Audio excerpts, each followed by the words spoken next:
لیکن اس کے لیے دو چیزیں بتائی ہیں، ایمان اور عمل صالح. اور یاد رکھیے گا، ایمان اور عمل صالح دونوں ضروری ہیں ہماری زندگی کے لیے. ہمارے پاس کیا ہے؟ ایمان کا دعویٰ تو ہے لیکن عمل صالح نہیں. اور ہم اپنے غیر مسلموں کو دیکھتے ہیں،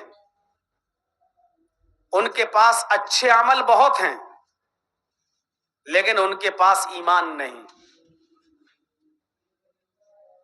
آپ چلے جائیے بامبے کے ٹاٹا ہاسپٹل میں، اور جاتے ہی ہوں گے بہت سے لوگ علاج کے لیے کینسر کے. آپ دیکھیے وہاں کتنے لوگ مدد کے لیے حاضر رہتے ہیں، کتنی سنستھائیں وہاں کام کرتی ہیں.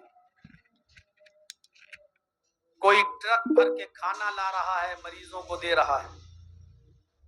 کوئی ٹرک بھر کے پھل فروٹ لا رہا ہے، مریضوں کو دے رہا ہے. کوئی آپ سے پوچھ رہا ہے کہ آپ کے پیشنٹ پر کتنا خرچہ ڈاکٹروں نے بتایا ہے، آئیے ہمارے ساتھ فلاں سنستھا میں چلیے، فری میں یہ چیزیں جو آپ کی ضرورت ہے وہ فری میں آپ کی ضرورت کو پورا کیا جائے گا. کتنا اچھا کام ہے. غریب لوگوں کے علاج کو کرانا اور ان کی مدد کرنا کتنا بڑا کام ہے، اور یہ غیر مسلم لوگ کر رہے ہیں. گرمیوں میں ابھی مئی اور جون کی جب گرمی شروع ہوگی تو اسٹیشنوں پر آپ دیکھیں گے کہ کتنے لوگ ٹھنڈا پانی لے کر آپ کے ٹرین کے کوچ کے پاس آ جائیں گے اور آپ کی بوتلوں میں ٹھنڈا پانی بھریں گے، آپ کو پلائیں گے. کتنے پیاؤ آپ کو جگہ جگہ کھلے ملیں گے، آئیے ٹھنڈا پانی پیجیے، فری میں پانی پلایا جائے گا آپ کو جگہ جگہ پر. دیکھیے کتنا اچھا کام ہے. لیکن ان کاموں کی حیثیت کیا ہے؟ کیونکہ ان کے اندر ایمان نہیں. آج ہمارے اندر ایمان ہے لیکن عمل صالح نہیں ہے. ابھی رمضان کا مہینہ آنے والا ہے، ایک آدمی 10 20 50 لوگوں کو روزہ افطار کرائے گا اور اس کی ویڈیو بنائے گا، فوٹو ویڈیو بنا بنا کے باقاعدہ فیس بک پہ ڈالی جائے گی، واٹس ایپ گروپ پہ ڈالی جائے گی. خاص طور پر پلیٹوں کی فوٹو لی جائے گی، دیکھیے ہم نے روزہ دار لوگوں کو کیا کیا کھلایا.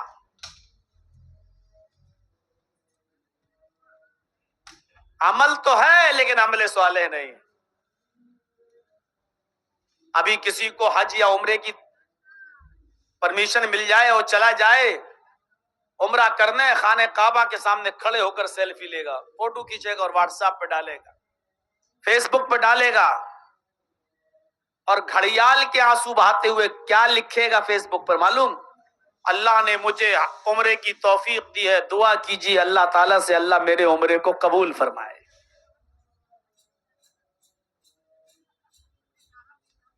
اور مقصد کیا ہے کہ ہم سیلفی لے کر یہ دکھائیں لوگوں کو کہ دیکھو میں خانہ کعبہ میں کھڑا ہوں، دیکھیے احرام پہنے ہوئے ہوں، دیکھیے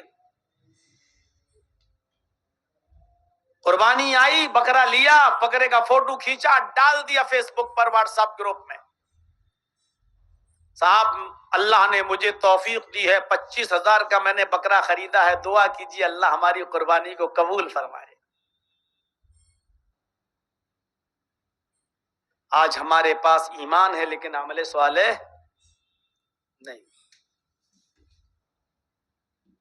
الا الذین آمنوا وعملوا الصالحات، جو لوگ ایمان لائے اور جنہوں نے عمل صالح کیے، جو ایمان لائے اور جنہوں نے نیک عمل کیے، فَلَهُمْ أَجْرٌ غَيْرُ مَمْنُونٍ، ان کے لیے ایسا اجر ہے جو کبھی ختم نہیں ہوگا، ان کے لیے ایسا انعام ہے جو کبھی ختم نہیں ہوگا۔ دونوں ضروری ہے۔ اور اکثر میں اس کی مثال دیتا ہوں موبائل اور سم سے۔ آپ کے پاس قیمتی سے قیمتی موبائل ہو، آپ کے پاس ایپل کا موبائل ہو، آپ کے پاس آئی فون ہو، آپ کے پاس Z6 فولڈ ہو، قیمتی سے قیمتی موبائل، 1 لاکھ 1.5 لاکھ کا موبائل ہے آپ کے پاس، خرید کے لائیے آج اور لگائیے کان میں اور بولیے ہیلو ہیلو۔ ارے صاحب یہ تو آواز ہی نہیں جا رہی ہے، میری تو بات ہی نہیں ہو پائے گی۔ ارے میں نے تو موبائل بات کرنے کے لیے خریدا تھا، قیمتی موبائل، لیکن بیکار ہے اس وقت تک جب تک کہ آپ اس میں سم نہیں ڈالیں گے۔ بغیر سم کے موبائل چل جائے گا؟ قیمتی موبائل، لیکن جب تک اس میں سم نہیں پڑی ہوگی، آپ اپنے بھائی سے، آپ اپنے باپ سے، آپ دلی، کولکتہ، بامبے، مدراس، سعودی، کویت، دبئی، قطر، بحرین نہیں بات کر پائیں گے۔ اور آپ کے پاس اگر سم ہے کسی بھی کمپنی کی لے لو اور اس میں اچھا خاصا بیلنس بھی ڈال دو، 10,000 20,000 50,000 کا بیلنس بھی پڑا ہوا ہے اس میں، اور اس سم کو لے کر کان میں لگا کے کہو ہیلو ہیلو، وہ سم بھی بیکار ہے، کسی کام کی نہیں۔ آپ کہیے صاحب میں نے تو اس میں بیلنس بھی بڑھوا لیا ہے، پھر کیوں نہیں بات ہو رہی ہے؟ نہیں بات ہوگی، 1 لاکھ روپے کا بیلنس ڈال دو، سم بیکار۔ کیوں؟ کیونکہ وہ موبائل میں نہیں پڑی ہوئی ہے، باہر رہے گی، بیکار۔ جب اس سم کو موبائل میں ڈال دو گے تو وہ سم اپنا کام کرے گی۔ تو جس طرح موبائل کے لیے سم ضروری ہے اور سم کارڈ کے لیے موبائل ضروری ہے، اسی طریقے سے ایمان کے بعد عمل صالح ضروری ہے اور عمل صالح کے لیے ایمان ضروری ہے۔ ہمارے پاس ایمان ہے لیکن عمل صالح نہیں، ہمارے بھائیوں کے پاس، غیر مسلموں کے پاس عمل ہے لیکن ایمان نہیں۔ میرے بھائیوں، جو چیزیں ہمیں خسارے سے اور نقصان سے بچاتی ہیں ان میں ایمان اور عمل صالح بھی ہے۔ والعصر، زمانے کی قسم، ان الانسان لفی خسر، روئے زمین پر جتنے بھی لوگوں کو تم دیکھ رہے ہو سب کے سب نقصان میں ڈوبے ہوئے ہیں، سب کے سب نقصان میں ہیں، سب خسارے میں ہیں، لڑکا لڑکی، بڑا چھوٹا، مرد عورت، بوڑھا جوان بچہ، سب نقصان میں، ہندو مسلم سکھ عیسائی یہودی کرسچن، جتنی بھی انسانیت کو تم دیکھ رہے ہو سارے کے سارے انسان نقصان میں اور ٹوٹے میں ہیں اور گھاٹے میں ہیں۔ جو لوگ نقصان میں نہیں ہیں ان کو اللہ نے مستثنا کر دیا، ان کو اللہ نے الگ کر دیا۔ الا الذین آمنوا وعملوا الصالحات وتواصوا بالحق وتواصوا بالصبر، یہاں پر بھی اللہ رب العالمین ان 4 لوگوں میں 2 لوگ وہ بتلا رہا ہے جو ایمان لائے اور جنہوں نے نیک عمل کیا، یہ لوگ نقصان میں نہیں ہیں، یہ لوگ گھاٹے میں نہیں ہیں۔ الا الذین آمنوا وعملوا الصالحات، جو ایمان لائے اور جنہوں نے عمل صالح کیا وہ نقصان میں نہیں۔ تو ایمان بھی ضروری ہے اور عمل صالح بھی ضروری ہے۔ اب آئیے، ایمان کیا ہے؟ ایمان کے بہت سے درجے ہیں، ایمان کی بہت سی شاخائیں ہیں، ایمان کے بہت سے شعبے ہیں، اور میں ہر ایک شعبے پر نہیں چل سکتا۔ ساری ایمان کے سارے شعبے آپ کو 1.5-2 گھنٹے کی تقریر میں نہیں بتائے جا سکتے، اس لیے میں نے جو حدیث ابھی آپ کے سامنے پڑھی ہے اس حدیث کے اندر ایمان کے 3 شعبوں کا، ایمان کی 3 برانچز کا، ایمان کی 3 شاخاؤں کا ذکر ہوا ہے۔ انہی 3 شاخاؤں کا ذکر آج میں کروں گا اور یہ بتاؤں گا کہ یہ ایمان کا حصہ ہے۔ وہ کیا ہے 3 چیزیں؟ وعن ابی ہریرہ رضی اللہ تعالی عنہ عن النبی صلی اللہ علیہ وسلم قال، حضرت ابو ہریرہ رضی اللہ تعالیٰ عنہ فرماتے ہیں، حضرت ابو ہریرہ رضی اللہ تعالیٰ عنہ فرماتے ہیں کہ نبی اکرم صلی اللہ علیہ وسلم نے فرمایا، الایمان بضع و سبعون شعبۃ، ایمان کی 70 سے زیادہ شاخائیں ہیں۔ الایمان بضع و سبعون شعبۃ، ایمان کی 70 سے زیادہ برانچز ہیں۔ 70 کا لفظ سے مراد 70 گنتی نہیں ہے، کوانٹٹی مراد نہیں ہے کہ 70 سے زیادہ شاخائیں ہیں، بلکہ یہاں اس سے مراد یہ ہے کہ ایمان کی بہت ساری شاخائیں ہیں، ایمان کی بہت سے شعبے ہیں۔ کبھی کبھی ہم لوگ بھی اپنی مادری زبان میں بولتے ہیں، اے سدھر جاؤ، اور پھر دیکھا کہ نہیں سدھر رہا ہے کوئی آدمی، اے مان جاؤ اپنی حرکت سے، نہ 50 جوتے لگاؤں گا تمہیں۔ تو یہ 50 جوتے لگانے کا مطلب یہ نہیں ہے کہ ہم گن کے 50 جوتے تمہیں لگائیں گے، بلکہ اس کا مطلب یہ ہے کہ ہم سخت سزا دیں گے تمہیں، ہم بہت زیادہ ماریں گے تمہیں، بہت زیادہ پیٹیں گے تمہیں ہم۔ تو یہاں 70 سے زیادہ کی جو گنتی بتائی گئی ہے، اس کا مطلب بھی یہی ہے کہ ہم ایمان کے بہت زیادہ برانچز ہیں، ایمان کی بہت زیادہ شاخائیں ہیں۔ ان میں 3 شاخاؤں کا ذکر کیا ہے اللہ کے رسول نے۔ پہلی شاخ، پہلی برانچ، پہلا شعبہ اور پہلا درجہ، اور وہ درجہ سب سے افضل ہے، وہ کیا ہے؟ فَأَفْضَلُهَا قَوْلُ لَا إِلَهَ إِلَّا اللَّهِ، ایمان کا پہلا درجہ، ایمان کی پہلی شاخ، ایمان کا پہلا شعبہ لا الہ الا اللہ کہنا ہے، لا الہ الا اللہ کا کہنا۔ وَأَدْنَاهَا إِمَاطَةُ الْأَذَى عَنِ الطَّرِيقِ، ایمان کا دوسرا شعبہ، ایمان کی سب سے نچلی شاخ، یہ تو سب سے افضل شاخ ہو گئی لا الہ الا اللہ، سب سے کمتر درجہ اماطۃ الاذی عن الطریق، راستے سے تکلیف دہ چیز کو ہٹا دینا، راستے سے تکلیف دینے والی چیز پڑی ہو اس کو دور کر دینا۔ اور ایمان کا ایک اور درجہ جو بتایا اس حدیث کے اندر وہ ہے والحیاء شعبۃ من الایمان، حیا، شرم و حیا، یہ ایمان کا تیسرا درجہ، فرمایا یہ بھی ایمان کا ایک شعبہ، ایک شاخ ہے۔ والحیاء شعبۃ من الایمان، شرم و حیا بھی ایمان کا ایک درجہ ہے۔ اب سنیے، 3 چیزوں ہی کی وضاحت آج ہوگی۔ پہلی چیز فَأَفْضَلُهَا قَوْلُ لَا إِلَهَ إِلَّا اللَّهِ، سب سے افضل درجہ ایمان کا لا الہ الا اللہ کہنا ہے۔ اب لا الہ الا اللہ کہنے میں کیا لگ رہا ہے؟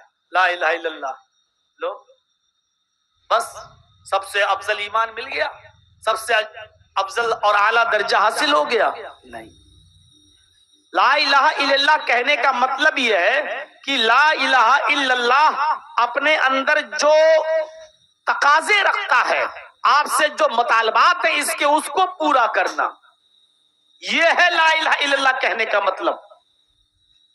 دیکھیے لا الہ الا اللہ اس کا معنی کیا ہوا؟ لا معبود الا اللہ، لا الہ الا اللہ اس کا تقاضا کیا ہے؟ لا مسجود الا اللہ، لا الہ الا اللہ اس کا معنی کیا ہے؟ لا موجود الا اللہ۔ سمجھ رہے ہیں؟ لا الہ الا اللہ یعنی لا معبود الا اللہ، اللہ کے علاوہ کوئی معبود نہیں ہے، یہ مانو۔ لا الہ الا اللہ یعنی لا مسجود الا اللہ، اللہ کے علاوہ کوئی سجدہ کسی کے لیے جائز نہیں ہے، اللہ ہی مسجود ہے، اسی کو سجدہ ہوگا، کسی اور کو سجدہ نہیں ہوگا۔ لا الہ الا اللہ کا معنی کیا ہے؟ لا موجود الا اللہ یعنی اپنے علم کے اعتبار سے اللہ ہی موجود ہے، علم کے اعتبار سے، اپنے وجود کے اعتبار سے نہیں۔ بہت سے لوگ عقیدہ رکھتے ہیں اللہ ہر جگہ موجود ہے، یہ عقیدہ ہی غلط ہے۔ اللہ ہر جگہ نہیں، اللہ کا علم ہر جگہ ہے۔ اللہ سمندر میں نہیں ہے لیکن اللہ کا علم سمندر میں ہے، یعنی اللہ سمندر میں نہیں ہے لیکن اللہ کو معلوم ہے کہ سمندر کے اندر کتنی مچھلیاں ہیں، اللہ کو معلوم ہے کہ اس مچھلی کے پیٹ میں کتنے انڈے ہیں۔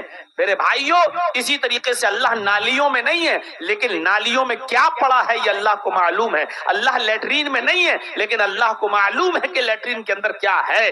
تو اللہ ہر جگہ موجود نہیں لیکن اللہ کا علم ہر جگہ موجود ہے، یہ عقیدہ رکھنا۔ میرے بھائیوں، لا الہ الا اللہ، یعنی اللہ کے علاوہ کوئی توکل اور بھروسے کے لائق نہیں ہے، اللہ ہی کی ذات ہے کہ جس کے اوپر بھروسہ اور توکل کیا جائے، یہ ہے لا الہ الا اللہ کا معنی اور لا الہ الا اللہ کا مفہوم۔ اس تقاضے کو پورا کرنا یہ اعلیٰ درجے کا ایمان ہے۔ ایک اور چیز یاد رکھیے، لا الہ الا اللہ یہی وہ کلمہ ہے جو اپنے پڑھنے والے کو جنتی بنا دیتا ہے، اور اس جملے کو پڑھے بغیر اگر کوئی آدمی اس دنیا سے رخصت ہو گیا اور مر گیا تو وہ جہنمی ہو جاتا ہے۔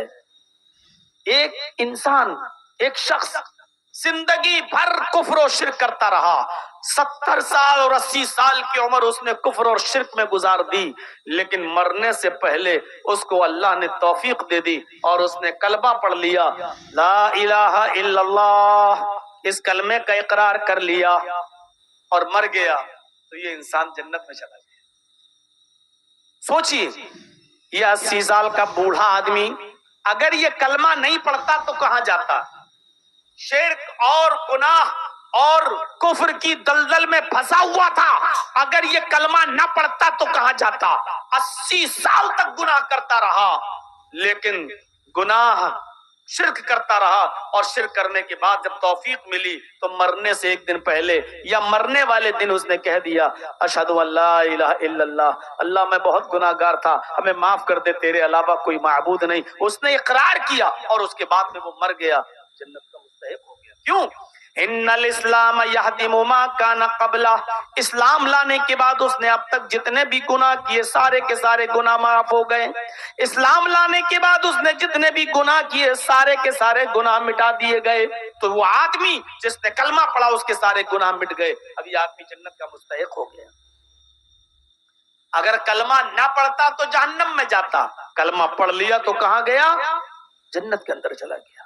اور ایسے ایک دو نہیں، کئی واقعات ہیں حدیث کی کتابوں میں لکھے ہیں کہ جنہوں نے کلمہ پڑھ لیا اور کلمہ پڑھنے کے بعد ایک وقت کی بھی نماز نہیں پڑھی، ایک دن کا بھی روزہ نہیں رکھا، ایک بھی حج نہیں کیا، کوئی بھی اچھا کام نہیں کیا، اور وہ آدمی جنت کے اندر چلا گیا، یعنی اسی دن مر گیا، کلمہ پڑھتے ہی اس کا انتقال ہو گیا۔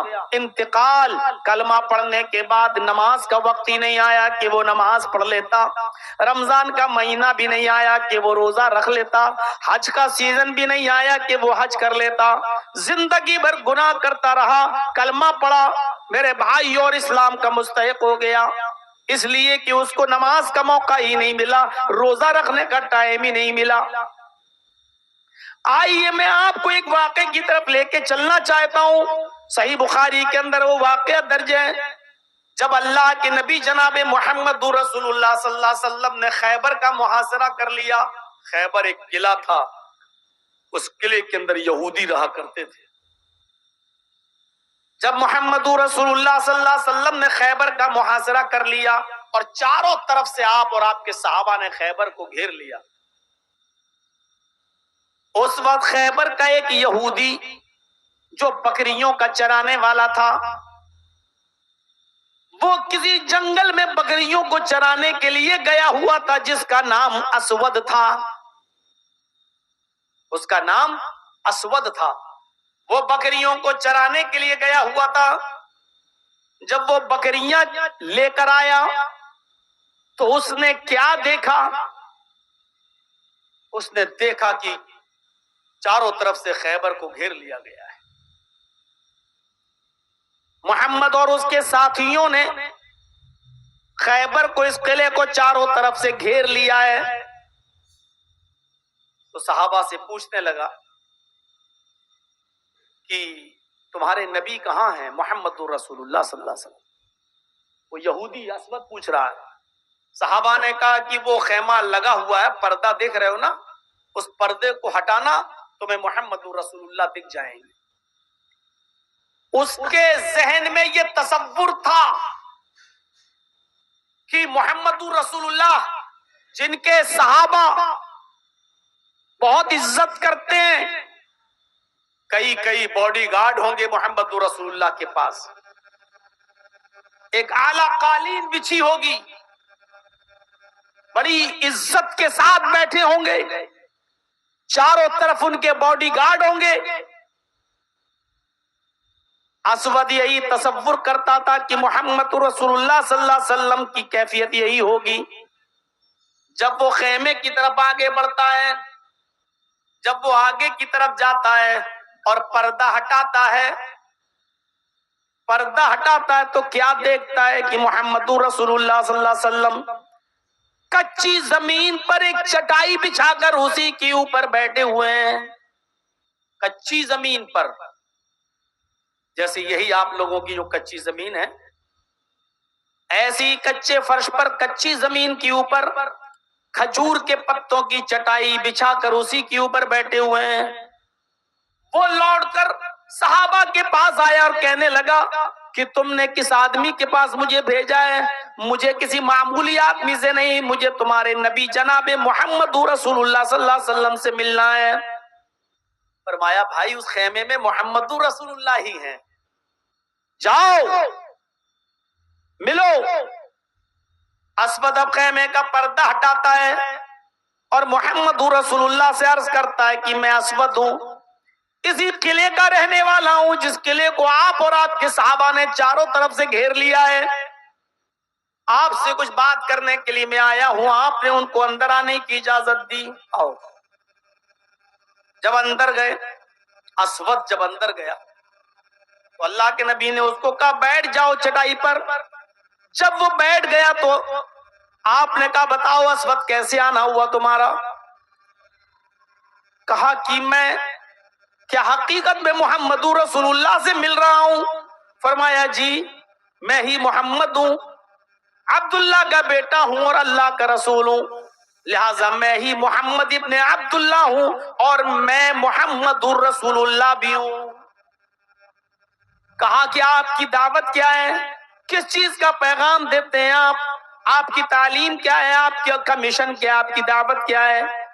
آپ نے فرمایا بہت چھوٹی سی، اور وہ دعوت ہے قل لا الہ الا اللہ. وہ دعوت یہ ہے کہ تم اپنی زبان سے کہہ دو اللہ کے علاوہ ہمارا کوئی معبود نہیں.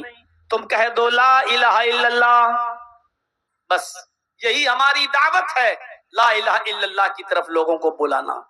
وہ اسود تھا، یہودی تھا، گرچہ کافر تھا، لیکن جانتا تھا کہ اگر لا الہ الا اللہ محمد رسول اللہ کہلوا رہے ہیں تو یہ کوئی معمولی بات نہیں ہے. لا الہ الا اللہ کہنے کے بعد ہمیں کیا کیا چھوڑنا پڑے گا وہ جانتا تھا. آج ہم مسلمان ہیں نہیں جانتے. ہم لا الہ الا اللہ بھی پڑھ رہے ہیں، تعویذ اور گنڈا بھی گلے میں لٹکائے ہوئے ہیں. ہم لا الہ الا اللہ بھی پڑھ رہے ہیں اور مزاروں پہ جا جا کے چادر بھی چڑھا رہے ہیں. ہم لا الہ الا اللہ بھی پڑھ رہے ہیں اور باباؤں کے دربار پہ جا کے تیرے در پہ آیا ہوں تو جھولا جھولی بھر کے جاؤں گا، اس طریقے کے نعرے بھی لگا رہے ہیں. ہم لا الہ الا اللہ پڑھ رہے ہیں اور جا کر تبرک بھی حاصل کر رہے ہیں. میرے پیارے ساتھیوں، وہ یہودی تھا، اسود کافر تھا، لیکن جانتا تھا کہ لا الہ الا اللہ اگر پڑھ لیں گے تو ہمیں کیا کیا چھوڑنا پڑے گا. کھائے محمد ابن عبداللہ، اس دعوت پر اگر میں نے عمل کر لیا تو کیا ملے گا؟ آپ نے فرمایا سارے گناہ معاف کر دیے جائیں گے اور اس کلمے کو پڑھنے کے بعد، اس کے تقاضوں کو پورا کرنے کے بعد اللہ جنت میں داخل کر دے گا. اس نے پھر پوچھا اگر میں یہ کلمہ نہ پڑھوں، اگر میں لا الہ الا اللہ نہ مانوں تو کیا ہوگا؟ فرمایا کہ پھر اللہ جہنم میں داخل کرے گا اور مشرک کی کوئی بخشش و مغفرت نہیں. اچھا، اس نے تھوڑی دیر وہیں بیٹھ کر غور کیا اور پھر کہنے لگا ہاتھ یدک، اے اللہ کے نبی اپنا ہاتھ بڑھائیے، میں اس کلمے کا اقرار کرتا ہوں۔ آپ نے اپنا ہاتھ بڑھایا اور اس اسود نے کلمہ پڑھ لیا، اشہد ان لا الہ الا اللہ وان محمدن عبدہ ورسولہ۔ اس نے لا الہ الا اللہ کا اقرار کر لیا، کلمہ پڑھ لیا۔ اب کلمہ پڑھنے کے بعد کہتا ہے اے اللہ کے نبی اب کام کیا ہے میرا؟ ابھی تک تو میں یہودیوں کی بکریاں چراتا ہوں، اب کام بتاؤ میرا۔ اسلام لے آیا، اب مجھے یہودیوں کی بکریاں نہیں چرانا، اب مجھے یہ کام نہیں کرنا، اب تو میں مسلمان ہو گیا ہوں، اب مجھے یہ بتائیے کہ میں کیا کروں؟ آپ نے فرمایا اسود اس وقت نماز کا ٹائم نہیں ہے کہ میں تم سے کہوں کہ نماز پڑھو، رمضان کا مہینہ نہیں کہ میں تم سے کہوں روزہ رکھو، حج کا مہینہ نہیں کہ میں تم سے کہوں حج کرنے جاؤ، اس وقت کچھ نہیں ہے۔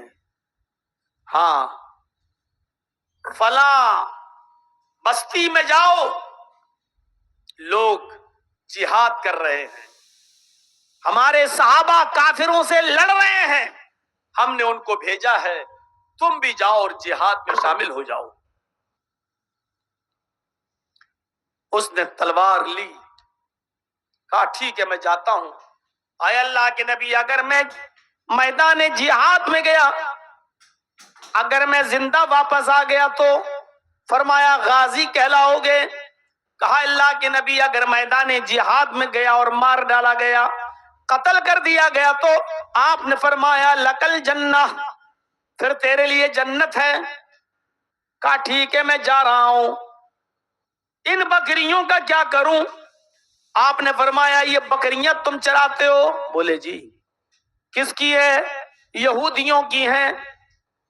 فرمایا یہودیوں کی بکریاں ہیں، اور ان بکری اور قلعے کا تو آپ نے محاصرہ کر لیا، گھیر لیا ہے۔ اللہ کے نبی کہتے ہیں اگر ان بکریوں کو ان کے مالکوں کے حوالے تم نے نہیں کیا تو پھر جہاد بھی تمہارا بیکار ہے۔